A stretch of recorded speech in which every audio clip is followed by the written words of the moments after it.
Pensons-y. Si Dieu est réellement de notre part, s'il réside en nous, alors la durée de notre vie ne sera pas dictée par des facteurs naturels. Il est, lui, la longueur de nos jours. Choisis la vie en aimant l'Éternel ton Dieu, en écoutant sa voix et en t'attachant à lui, car c'est là ta vie et la longueur de tes jours. Deutéronome 30, 20.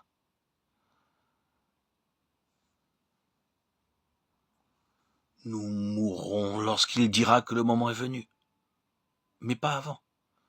Nous le voyons, toutes choses sont entre ses mains, et jusqu'à ce que l'heure arrive. Les menaces pourront être nombreuses, mais notre vie persistera, et nous nous relèverons. Nous nous relèverons encore et toujours. Nous pensions que la fin était venue, mais parce qu'il est notre vie, nous nous relevons et nous continuons. Le Saint-Esprit est appelé l'Esprit de vie, Romains 8, 2. Avoir une telle personne résidant en nous, c'est une chose très merveilleuse. C'est une des plus belles choses, des plus merveilleuses que nous possédions lorsque nous y réfléchissons, lorsque nous y pensons. Nous n'avons pas juste une chose, mais lui-même, Dieu, en Christ, par le Saint-Esprit, comme notre vie même. Et de même, s'il a toute l'intelligence divine, si nous sommes à son école, vivant avec lui, étant en communion avec lui, de jour en jour, nous croîtrons dans cette intelligence que ne possède aucun homme naturel. Nous croîtrons en connaissance, en compréhension. Nous croîtrons dans ce pouvoir de nous saisir des choses de Dieu, que personne ne serait sans l'Esprit de Dieu. J'aimerais mettre l'accent sur cela. C'est le Saint-Esprit lui-même. Je sais que les chrétiens en général croient au Saint-Esprit. La majorité des chrétiens évangéliques croient en la personne du Saint-Esprit. C'est une part de notre foi chrétienne que de croire au Saint-Esprit comme à une personne, d'avoir une connaissance de la doctrine du Saint-Esprit, de son œuvre, de sa puissance. Cependant, il y a parmi les chrétiens un manque de compréhension lamentable quant à ce que signifie avoir le Saint-Esprit demeurant réellement en nous. Ce manque se révèle et se manifeste par le fait qu'ils peuvent agir et parler parfois de façon très contraire au Saint-Esprit, sans être en apparence repris par lui. Il est vraiment surprenant de voir combien de chrétiens peuvent parler d'une manière que le Saint-Esprit ne peut certainement pas approuver. Il semblerait qu'ils soient parfaitement inconscients du fait que le Saint-Esprit ne soit pas d'accord avec eux. Beaucoup de chrétiens peuvent croire des mensonges à l'adresse des autres et les répéter, sans jamais éprouver le reproche du Saint-Esprit. Il y a là quelque chose de mal en ce qui concerne l'expression pratique du Saint-Esprit demeurant en nous, car il est l'Esprit de vérité.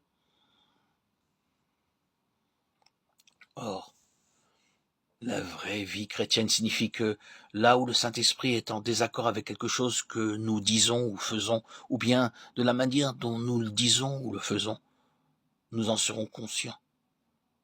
Nous devrions sentir aussitôt le Saint-Esprit nous dire en fait, je ne suis pas d'accord avec toi, ceci est mal, ceci n'est pas bien, ceci n'est pas vrai, ceci n'est pas aimable, ceci n'est pas bon, ceci n'est pas obligeant. Il est nécessaire que la réalité de la présence intérieure du Saint-Esprit en nous soit exprimée dans notre attitude, dans toute notre attitude, en permanence. Le fait de ne pas reconnaître, de ne pas sentir, de ne pas discerner, ne veut pas dire que l'Esprit ne soit pas en nous.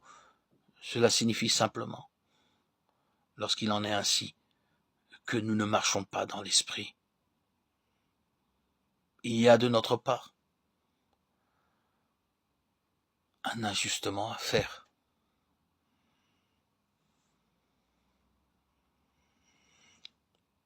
La vraie vie chrétienne peut et doit être exprimée de cette manière. Puisque le Saint-Esprit réside en nous, si nous disons ou faisons une chose qu'il n'approuve pas, nous le savons aussitôt. Nous avons en notre intérieur un sentiment pénible dont nous n'arrivons pas à nous débarrasser, à nous défaire. Et nous devons reconnaître, évidemment, j'ai eu tort en ce que j'ai dit ou fait. Seigneur, pardonne-moi et efface-le. Si cela a fait du tort à quelqu'un, eh bien, essayons de le réparer. C'est cela, une vie dans l'esprit. C'est très pratique. C'est ce qui se produit lorsque nous devenons chrétiens. C'est ainsi que cela commence. Les commencements sont très simples. Si vous êtes encore jeune dans votre vie chrétienne, vous devez certainement avoir des expériences comme celle-là, très simples. Peut-être alliez-vous faire une chose dont vous avez l'habitude et quelque chose en vous vous arrête. Oh non, plus maintenant. Cela appartient au passé. C'est un simplement commencement, n'est-ce pas? Si vous persistez, vous brûlerez les doigts, parce que vous êtes vivant. Si vous étiez mort, vous continueriez à faire ces mêmes choses sans les ressentir. Mais parce que vous êtes vivant, vous y êtes sensible. Oui, c'est ce qui se passe lorsque nous devenons chrétiens. C'est très simple. Beaucoup d'entre nous le savent par expérience. Mais il est important que tous ceux qui, de nos jours, viennent à Christ, ceux qui sont au commencement de leur vie chrétienne, sachent réellement à quoi ils sont parvenus et ce qui s'est produit en eux. Ils devraient pouvoir dire, oui, c'est vrai, je n'aurais pas pu l'expliquer, je n'aurais jamais pu l'exprimer par des paroles, ni le définir, mais je connais ce dont vous parlez. Cela est vrai dans ma propre expérience. Mais voyez-vous, c'est quelque chose de plus qu'un simple sentiment. Il nous faut comprendre. Il nous faut être intelligent à l'égard de ces choses. Que Dieu fasse de nous des chrétiens intelligents, des chrétiens qui avancent dans une vie de communion avec son esprit en eux et qui grandissent continuellement. Que Dieu préserve tout jeune chrétien qui lira des lignes, des écrits qui ne correspondent pas à ce que la parole, ce que Dieu attend d'eux.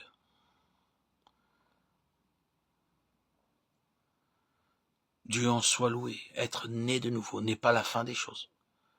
Ce n'est que le commencement.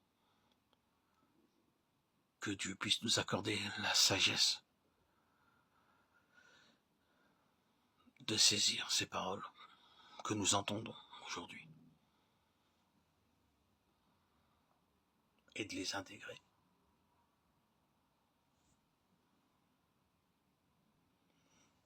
Dans notre réalité,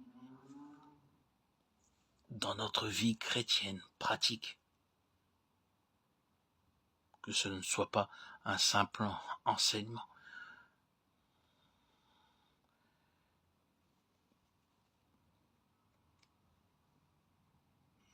Où la personne du Saint-Esprit soit mise à part. Elle doit avoir la première place, être au centre de notre vie. Ce n'est plus nous-mêmes qui vivons, c'est Christ qui vit en nous. Ne laissons plus la place à notre être charnel, à notre ego, à notre moi. Détournons notre regard de ce moi, centré sur lui-même.